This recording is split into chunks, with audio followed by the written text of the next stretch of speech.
बस संगिनी, बस।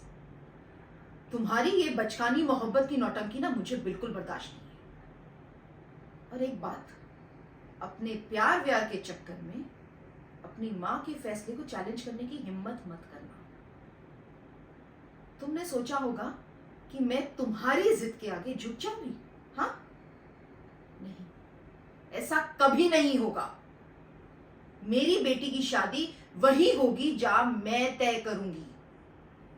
मैं कंचन चौहान हूं, जो एक बार फैसला ले लेती है ना तो दुनिया हिला सकती है, लेकिन अपना इरादा नहीं।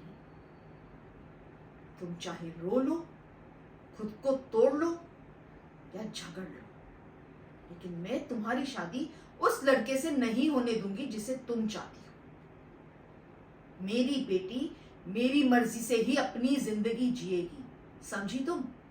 बात भूलना मत।